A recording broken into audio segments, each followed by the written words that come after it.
Só para avisar, algumas pessoas tinham me perguntado, mas eu nunca lembro quem. Saiu uma nova tiragem do livro de masculinidade lá que eu tinha lançado já há uns anos atrás. É outra capa, mas é o mesmo conteúdo, tá? Quem quiser depois me procura. Eu te passo o esquema, como é que funciona. Vamos lá, meus irmãos. Abra sua Bíblia comigo em Êxodos capítulo 12. Hoje a proposta é a gente falar um pouquinho sobre a Páscoa, né? Não na perspectiva apenas da Páscoa cristã, uma vez que esse ano nós estamos estudando o Antigo Testamento e falando sobre as conexões que ele tem com o Novo Testamento e com tudo aquilo que é a obra de Deus. O que a gente pretende encontrar aqui, a partir da leitura desse texto, é algo assim fundamental, importantíssimo, para que a gente consiga ler a Bíblia como gente grande. Muitas pessoas, quando não conseguem fazer essas conexões, que são extremamente óbvias, vocês vão ver isso à medida em que a gente correr o texto aqui, fazem conclusões nas suas próprias mentes que podem ser equívocos tremendos. Pessoas que acreditam que Deus agia de um jeito no Antigo Testamento e que Deus age de outro jeito no Novo Testamento. Da mesma forma, algumas pessoas também, quando escutam expressões do tipo Cristo cumpriu toda a lei, a gente pode estar achando que de alguma maneira antes não tinha lei, depois Deus fez a lei, depois Deus de alguma forma revogou a lei. Mas o próprio Senhor Jesus, quando fala sobre o cumprimento da lei, ele diz que nenhum sinal, nenhum tio, nenhuma vírgula cairia da lei, muito pelo contrário, tudo isso foi feito para se cumprir. Existe uma desproporção tremenda quando a gente fala a respeito da própria natureza de Deus e a percepção que nós temos da nossa vida no meio dos homens. Porque nós vemos toda a vida a partir de acontecimentos sequenciais e por isso que nós temos uma noção de progressão. A gente acha que nós estamos crescendo, nós estamos envelhecendo, alguma coisa está sendo edificada ou alguma coisa está sendo desconstruída. A partir da sucessão de acontecimentos é que a gente define se algo está caminhando de uma maneira positiva, se está ficando melhor, ou se algo está degradando, está ficando pior.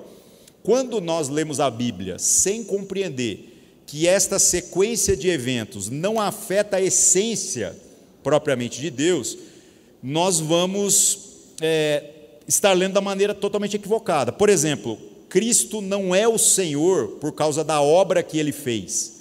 Ele é o Senhor porque Ele é Deus, Ele é o Senhor eternamente. Deus não precisava ter feito nada para que Ele fosse quem Ele é. Cristo não precisava ter criado o homem para então salvá-lo, para que Ele pudesse ter em si mesmo todos os atributos de um Salvador. O resultado da obra de Cristo, ou seja, daquilo que Ele fez, cronologicamente, sequencialmente, para que nós pudéssemos conhecê-lo, não agrega a Ele coisa alguma, virtude alguma, pois Ele já é Deus, Ele já é pleno de todas as coisas. O benefício da obra de Deus, do esforço de Deus, do sacrifício de Cristo é todo nosso. É todo nosso. Cristo está oferecendo algo ao Pai, o que o Pai tinha carência de receber, que o Filho, que é parte dele mesmo, daria a ele, depois ele ficaria com algo que ele não tinha antes. Essa conta não fecha. Então, no final, nós vamos entendendo que os únicos beneficiados com tudo isso somos nós. Mas para que a gente possa compreender qual é a natureza também deste benefício, é importante que a gente conheça sobre a natureza de Deus e a maneira pela qual Deus fala com a gente em toda a Escritura. Por isso é importantíssimo, e a gente sempre diz, comece a estudar a Escritura pelo Novo Testamento, porque depois, quando você vai para o Antigo Testamento, as conexões ficam muito fáceis. Você de Gênesis ali até Malaquias, você vai olhar e vai falar assim, isso aqui já foi falado lá, isso já se cumpriu ali, isso aconteceu daquela forma. E o testemunho da Páscoa, a Páscoa judaica, e que posteriormente a gente tem agora o que nós chamamos de Páscoa cristã, tem também uma série de fundamentos, os quais eu gostaria de chamar a atenção do seguinte ponto que eu acho que é assim, fundamental. Não é apenas sobre como cada elemento apontava para alguma coisa que Cristo haveria de fazer. É sobre como nós temos que entender que esta passagem que no final é um sinal de morte para aqueles que não estão debaixo do sangue, é uma realidade contínua na vida de todos nós. Então é como se nós tivéssemos que compreender o que representa estar protegidos pelo sangue do Cordeiro, que tem então um significado lá no Antigo Testamento e uma conexão com o Novo, mas todos os dias da nossa vida, e não como um rito anual, não apenas como uma lembrança daquilo que Cristo fez.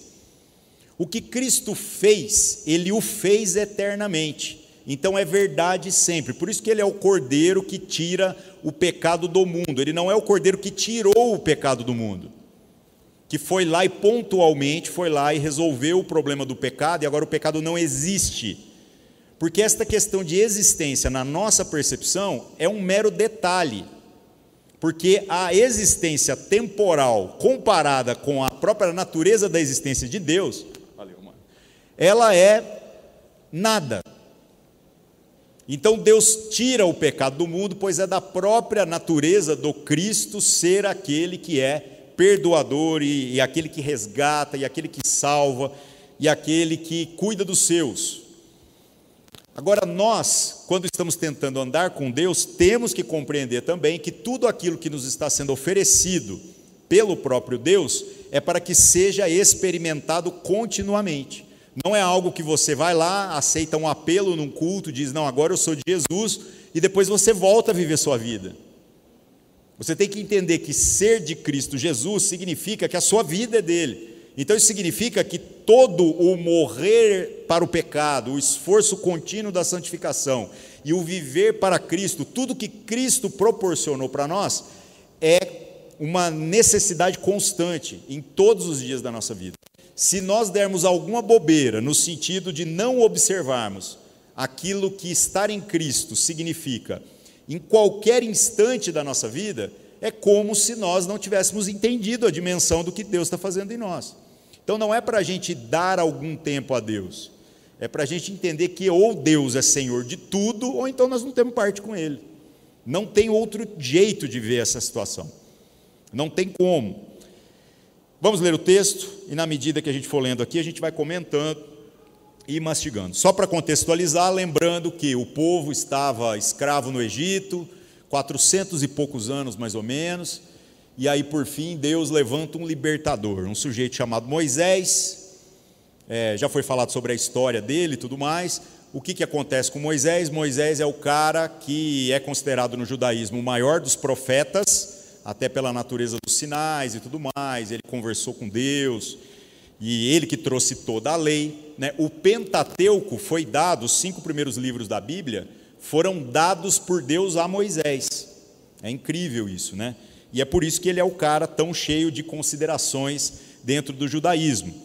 Agora, o que aconteceu? Aconteceu que o faraó resistiu àquilo que era a ordem de Deus para que o povo fosse liberto e pudesse fazer toda aquela peregrinação que no final durou 40 anos até chegar na Terra Prometida, mas às vésperas do dia em que eles foram permitidos sair do Egito, então o Senhor fez com que fosse operada a tal da 10ª praga. Foram 10 pragas que aconteceram no Egito, e a 10ª praga não é uma que pode ser explicada por elementos de natureza física, ou até mesmo científicos, né? Eu já vi alguns cientistas dizendo o seguinte, que na verdade só precisaria de uma praga, só a primeira, porque a segunda é decorrência da primeira, a terceira é decorrência da segunda.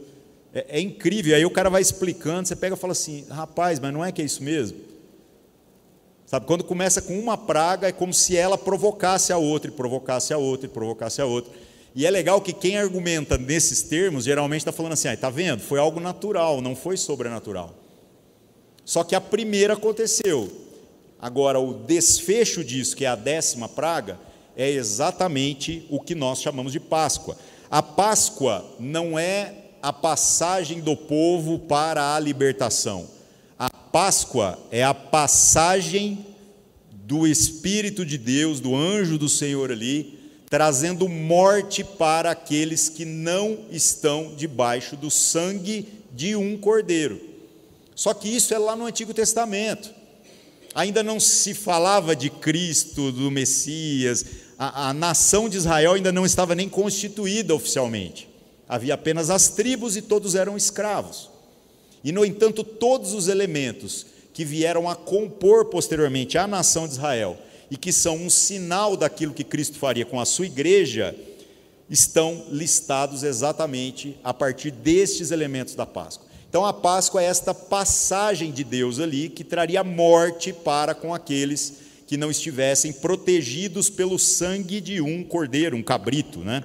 Vamos ler o texto, ver como que então Deus deu instruções a Moisés e Arão para que fossem passadas para o povo e como que esse negócio funcionou. Diz assim: o Senhor disse a Moisés e a Arão no Egito: este deverá ser o primeiro mês do ano para vocês. Então, gente, eles têm outro calendário, tá? O calendário deles não é o mesmo calendário que nós utilizamos, né? O gregoriano, nem o juliano, nem nenhum outro dos romanos, até porque nem tinha romano aqui ainda. Digam a toda a comunidade de Israel que no 10º dia deste mês, todo homem deverá separar um cordeiro ou um cabrito para a sua família, um para cada casa. Se uma família for pequena demais para um animal inteiro, deve dividi-lo com o seu vizinho mais próximo, conforme o número de pessoas e conforme o que cada um puder comer. Irmãos, já vamos parar por aqui e fazer alguns comentários sobre como, eu insisto com vocês, não há plano B, não há gambiarras naquilo que é o planejamento de Deus. Você imagina as famílias vivendo ali nas suas casas, todos são escravos, mas todos têm até uma certa liberdade ali dentro daquela microcomunidade. É um grupo que, estimado em torno de 700 mil homens, então somando mais mulheres e crianças, deve passar de 1,5 milhão fácil. O que acontece com esse grupo? Esse grupo, as pessoas que se casavam, constituíam família, tinham filhos, tudo normal. O que pode dar a entender, quando você pensa nesta convivência familiar, é que todo mundo era perfeitamente unido, que todo mundo não tinha problemas familiares, que todo mundo tinha o maior prazer de morar um vizinho do outro. E isso é a maior ilusão que a gente pode criar na nossa mente. Então você imagina que pode ter havido nessa época alguém que tenha pensado assim: não, eu juntar com os meus parentes para ter essa comunhão forçada por causa de alguma coisa que é para Deus. E aquele pensamento que passa na mente das pessoas nos dias de hoje. As pessoas falam assim: não, eu quero uma relação com Deus, mas eu não quero uma relação com estas pessoas que eu não me identifico de alguma forma. Eu tenho uma família pequena, um cordeiro é muito, aí eu vou ter que juntar com a família do vizinho. Não, mas eu não vou com a cara desse vizinho. Eu não vou com a cara da vizinha, eu não vou com a cara dos filhos deles e por aí vai. Esse tipo de conexão, quando a gente faz a leitura, é extremamente importante. Você tem que ver o que o texto está dizendo, sobre como isso se conecta no que o Novo Testamento está dizendo e mais, como isso se conecta na nossa vida hoje. Na verdade, a mensagem aqui é muito simples. Aquilo que Deus quer fazer com que se torne realidade da salvação na nossa existência, não é algo para ser vivido sozinho, é algo para ser vivido em família. O cordeiro que vai ser sacrificado aqui nesta Páscoa, e que todos devem comer da sua carne, este cordeiro não é para satisfazer a sua fome, mas a nossa fome. Da mesma maneira como nós vemos elementos do apóstolo Paulo dando uma bronca lá na igreja de Corinto, porque os irmãos, quando se juntavam para celebrar a ceia do Senhor, e o que Cristo fala quando, ele que é o Cordeiro de Deus que tira o pecado do mundo, né? Quando ele institui a ceia, ele fala: tomai e comei, este é o meu corpo. Ele é o Cordeiro que está dando de si mesmo para as pessoas. Ele fala para que a gente faça isso em memória dele. Agora, o que a igreja de Corinto estava fazendo? Os irmãos se reuniam e eles estavam preocupados com a comida e não com os irmãos, a ponto de que um ia lá e comia mais do que devia e o outro estava ficando bêbado com o vinho, porque o vinho era vinho mesmo. E aí Paulo teve que dar uma bronca nos caras e falar assim: come em casa, vem já de barriga cheia para vocês acabarem com esse tipo de de coisas ridículas, de atitudes ridículas. Estas imbecilidades que vocês estão fazendo, isso não faz sentido. Por quê? Porque o mais importante é a consciência da vivência em família. E isso era para a igreja, da mesma forma que isso é já a manifestação prática daquilo que Deus fez com o seu povo lá na primeira Páscoa. E se alguém tivesse teimado e falou assim, não, eu não vou fazer um negócio aqui desse jeito, não. Pois é, no final aqui a gente vê as consequências de alguém ter desobedecido o que Deus falou. Bom, verso 5. O animal escolhido será macho de 1 ano, sem defeito, e pode ser um cordeiro ou cabrito. Então a gente vê aqui, mais uma vez, uma referência simbólica ao Cordeiro de Deus que tira o pecado do mundo, Cristo Jesus. Então tinha que ser ali um animal especial, separado e sem defeito, sem manchas. Tudo isso é simbólico, mas tudo isso aponta exatamente para aquilo que é o Cristo, e não apenas aquilo que Jesus se tornaria, porque o Cristo é o nosso Salvador eternamente. Ou vocês realmente acreditam, quando você olha a história dos grandes homens e mulheres do Antigo Testamento, que alguém possa ter obtido salvação meramente pelos seus esforços? Por exemplo, o rei Davi, que é um sujeito que foi rei quando já tinha a nação de Israel, já tinha lei, já tinha tudo. Se você fosse aplicar a lei exatamente como ela se apresenta, o rei Davi estaria completamente desqualificado, a ponto de que ele não serviria para ser presbítero numa igreja hoje, porque para ser presbítero, segundo o Novo Testamento, tem que ser marido de uma só mulher, não dado ao vinho, não violento, e aí por aí vai. Davi, acho que conseguiu assim, fechar o bingo das coisas que não se deveria fazer, e é o homem segundo o coração de Deus. E nós temos no Salmo 51, que é um dos salmos mais fantásticos, né, de todo o conjunto, onde ele fala para Deus sobre o seu pecado e como que a gente pode ser enriquecido com esse testemunho. Ele pecou com tanta gente, ele errou com tanta gente, ele foi um homicida, um mentiroso, e no final esta oração dele é: Senhor, eu pequei contra ti e contra ti somente. É como se ele fosse capaz de enxergar um Cristo que ainda não está materializado na pessoa de Jesus, como nós o vimos na história. E é exatamente por esta fé que não apenas Davi, mas todos os demais que confiaram na palavra de Deus, alcançaram redenção. Nunca foi meramente por esforço humano. Isso não era no Antigo Testamento, isso não é no Novo Testamento. E tenha certeza que não é isso que vai resolver a sua vida. Mas, será que nós temos um coração como o coração de Davi, de Moisés e de tantos outros homens, como no Antigo Testamento? Gente que não precisava nem sequer ver a promessa como Cristo foi visto por nós há 2000 anos atrás. E ainda assim creram e permaneceram e chegaram lá, segundo tudo que foi prometido. Abraão é chamado o pai da fé, uma coisa incrível. Ele é o que menos tinha elementos, ele não tinha lei, ele não tinha nada. E aliás, ele foi o primeiro a dar dízimo, né? E aí você fala, mas por quê? Não tinha mandamento, não tinha lei, mas ele tinha o coração. E então ele foi lá e fez aquilo segundo ele entendeu que deveria ter feito. E Deus se agradou tanto do coração dele que posteriormente isso passou a fazer parte do que era o conjunto de leis.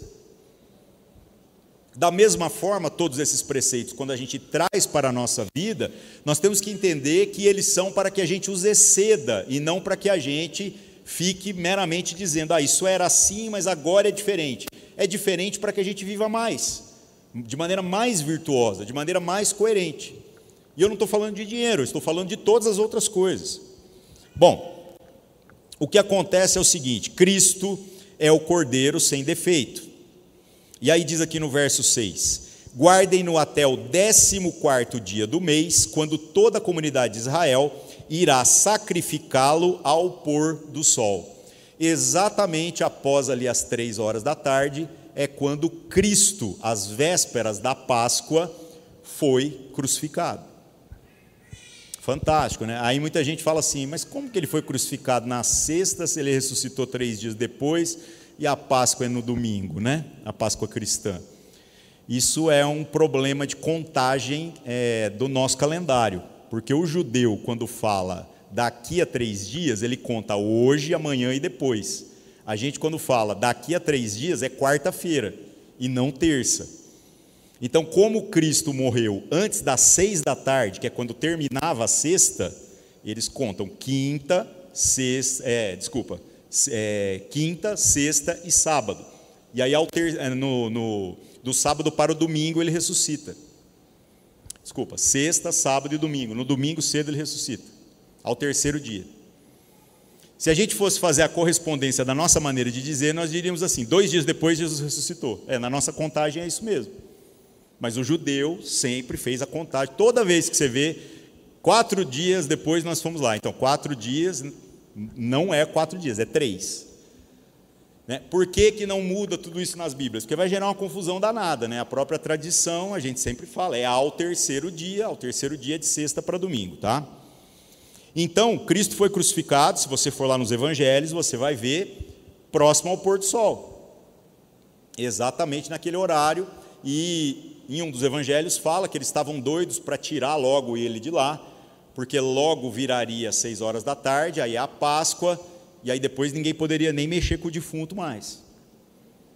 Teria que esperar passar, e aí teria que ficar até 6 horas da tarde do sábado, que é quando começa o domingo para eles, tá? Vamos lá, continuando, verso 7.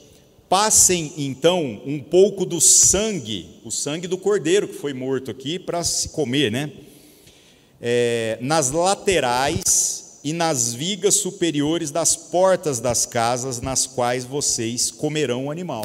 Então era para pegar esse sangue e marcar o batente da porta, o umbral, como é que chama esse negócio mesmo? Tem outro nome que se dá aqui, né? Sei lá. O portal, é isso aí. É porque portal, assim, não é todo lugar que tem esse nome, mas é isso mesmo. Passar nas portas ali.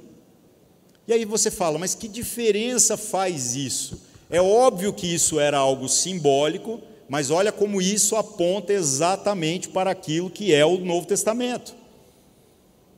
Ou seja, o dia do Senhor virá. E quando o Senhor vier, vai custar caro, mas aqueles que estiverem protegidos pelo sangue do Cordeiro, estes são imunes ao juízo de Deus por sua graça, pelo favor que Deus está fazendo a nós, não é pelo nosso merecimento. O que a gente tinha que fazer? Simplesmente obedecer. Obedecer. E aí você imagina então agora aquelas brigas de família falando, na casa do fulano eu não entro, se não entrou, morreu. O sinal interessante disso daqui é que morreram apenas os primogênitos, tá, gente? Não foram todos que ficaram de fora. Mas é duro, porque toda família tem primogênitos. Eu sou primogênito na minha família, a Marina não é, mas o Pedro ele é meu único filho, então ele é primogênito. Imagina, aí meu pai é primogênito na família dele, só na minha família já seria um massacre. Complicado. Continuando, verso 8: naquela mesma noite comerão a carne assada no fogo, com ervas amargas e pão sem fermento. Mais uma vez, uma simbologia, falando sobre as ervas amargas. Nós temos que entender, gente, que esta Páscoa, ela é dolorosa. Ou vocês acham que foi extremamente prazeroso para o Cordeiro dar a sua vida por nós? Você acha que Jesus estava lá se divertindo, tipo assim, nossa, não tinha nada para fazer, vim aqui morrer numa cruz? Então nós, de certo modo, nesta jornada de fé, vamos experimentar de algumas coisas amargas, fazem parte. Então eles tinham que celebrar esta festa comendo dessas ervas. E o pão sem fermento, que é uma representação da ausência de pecado. Lembram daquela frase, né, do próprio Jesus que diz: um pouco de fermento leveda toda a massa? Fermento é uma coisa mágica, né, gente? E eu não sei se vocês têm noção como é que fabrica fermento natural. Fermento natural é fantástico. A gente compra fermento de saquinho, ou aquele que fica na geladeira, ou pó royal, por preguiça, eu não sei porquê, sinceramente. Então, sabe como é que você faz fermento? Você pega um copo, põe farinha, põe água, põe num lugar mais ou menos na sombra na sua casa, cobre com um pano e deixa lá apodrecer. Aquele negócio vai fermentar, e é legal que o seu fermento vai ser único. Ele pega as bactérias da sua casa, por isso que não adianta você ir lá roubar o fermento da casa da sua avó e levar para a sua, que talvez não dê certo, porque o ar não tem as mesmas bactérias. Mas se você trouxer assim, você já trouxe um pouco das bactérias dela. E é isso mesmo. Aí esse negócio, ele começa a apodrecer, ele vai enchendo o copo. Aí o que você faz? Você joga metade fora, põe mais farinha e mais água. E deixa os bichos trabalhar lá. E aquilo vai apodrecendo, apodrecendo, apodrecendo. Aí toda vez que você for usar, assim é que se fazia a muda do fermento. E para vocês terem uma ideia, isso era presente de casamento, sabia? Ia casar uma família, vinha a avó com uma muda do fermento dela, que era da bisavó dela, você imagina. E esse fermento era porreta mesmo. Você ia lá, botava uma colher do negócio, e 2 quilos de farinha.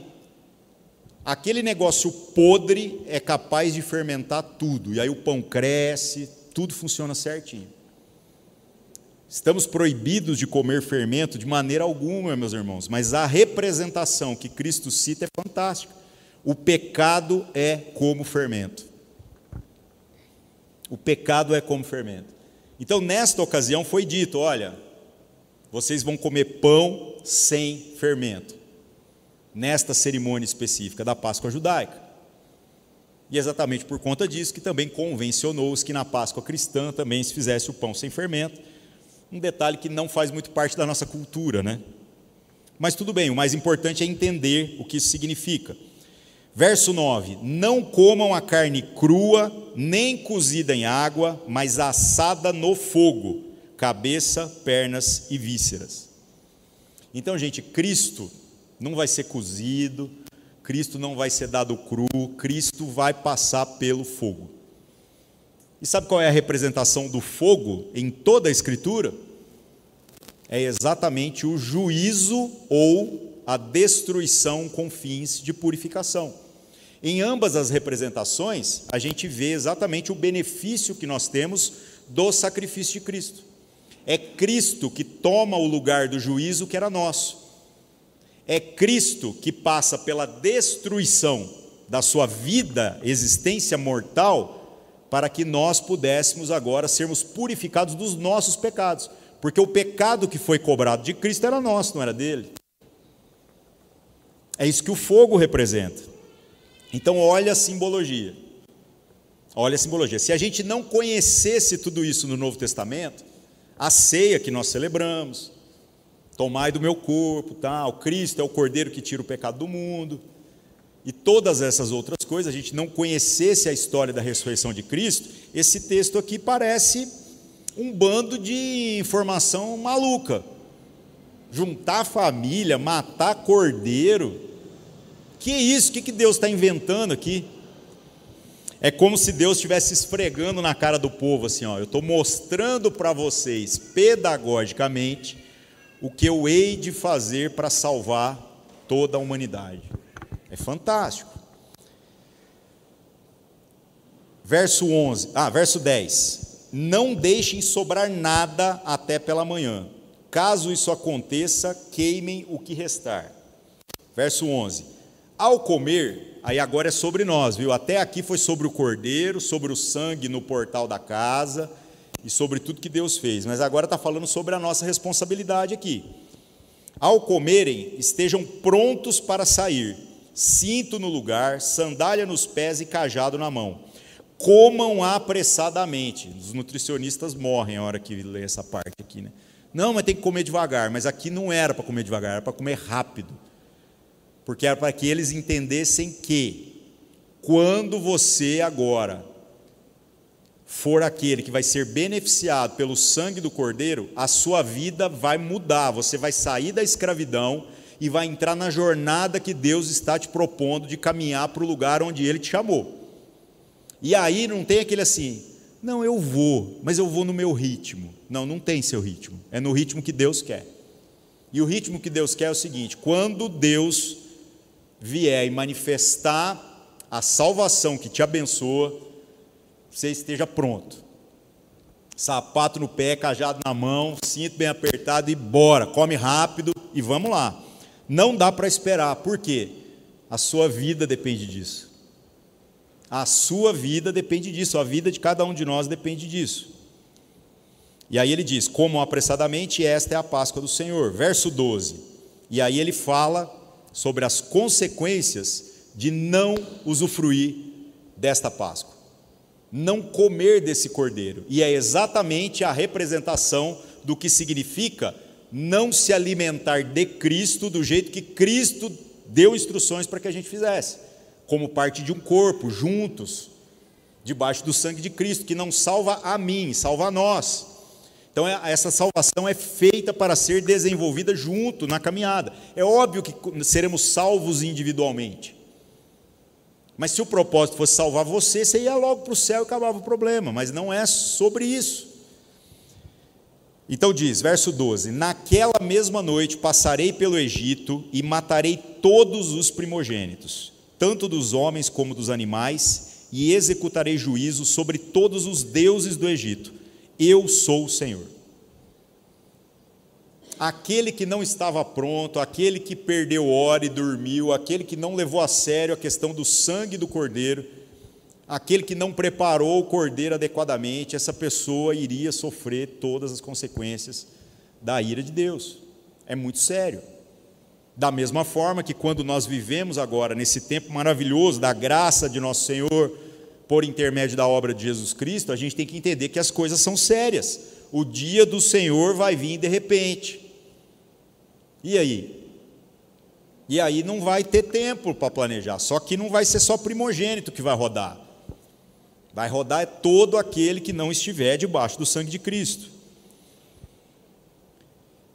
E aí ele explica, verso 13: o sangue será um sinal para indicar as casas em que vocês estiverem. Quando eu vir o sangue, passarei adiante. A praga de destruição não os atingirá quando eu ferir o Egito. Este dia será um memorial que vocês e todos os seus descendentes celebrarão como festa ao Senhor. Celebrem-no como decreto perpétuo. Então esta instrução foi dada para a nação de Israel como um decreto perpétuo. Uma curiosidade, vocês sabem por que nós não celebramos a Páscoa cristã na mesma data da Páscoa judaica?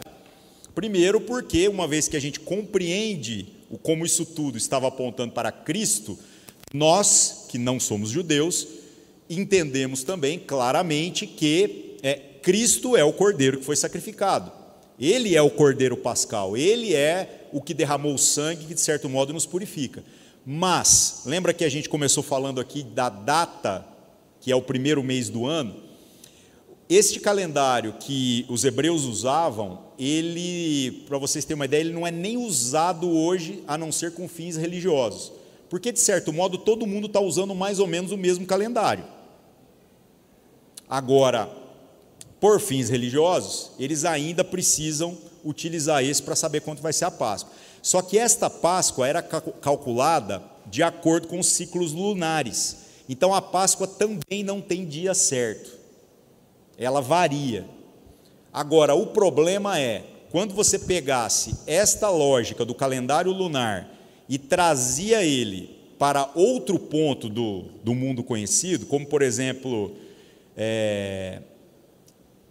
para o Ocidente, para a Europa, o que acontecia? Você podia estar pegando um ciclo lunar diferente, principalmente abaixo ali da linha do Equador. E aí, a Páscoa não cairia no mesmo dia. Isso foi, por fim, convencionado por intermédio da igreja, isso já lá quase no século IV, especificamente no ano 325, século IV mesmo, né? em que, por fim, reuniram-se os bispos de todas as igrejas e vira a bagunça que estava virando. Dava para você pegar mais de uma Páscoa ao mesmo tempo. Dava para você ir para um lugar, via a Páscoa, depois você viajava, chegava no outro, ainda a Páscoa lá não tinha acontecido.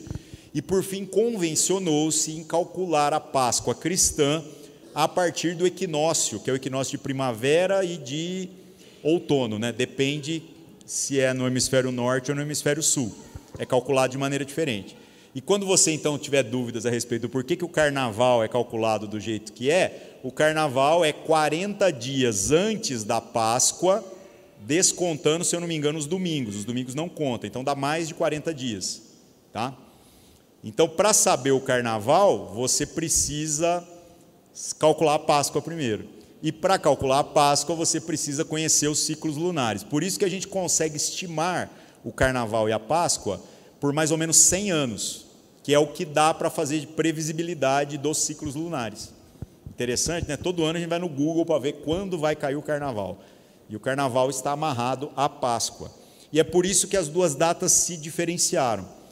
Aí você diz, nossa, tem algum problema esse tipo de coisa? Ora, gente, uma vez que aquela Páscoa, que foi dada como celebração perpétua para os judeus, tem um significado muito mais profundo naquilo que é a sua manifestação definitiva na pessoa de Cristo, eu acredito que isso não gera problema nenhum, muito pelo contrário, até porque esta padronização nos dá o privilégio de, no mundo todo, independente de que lugar a gente estiver, celebrar no mesmo dia a ressurreição de Cristo, que é o nosso Cordeiro, certo? Curiosidades, né? Mas é legal isso daqui. Verso 15, durante 7 dias comam pão sem fermento. Então, olha, mais simbologias falando sobre como eles deveriam celebrar aquilo ali. No primeiro dia, tirem de casa o fermento, porque quem comer qualquer coisa fermentada, do primeiro ao 7º dia, será eliminado de Israel. Convoquem uma reunião santa no primeiro dia e outra no 7º. Não façam nenhum trabalho nesses dias, exceto da preparação da comida para todos. É na semana que antecede a Páscoa, tá? É só o que poderão fazer. Celebrem a festa dos pães sem fermento, porque foi nesse mesmo dia que eu tirei os exércitos de vocês do Egito. Celebrem esse dia como decreto perpétuo por todas as suas gerações. No primeiro mês, comam pão sem fermento desde o entardecer do 14º dia até o entardecer do 21º.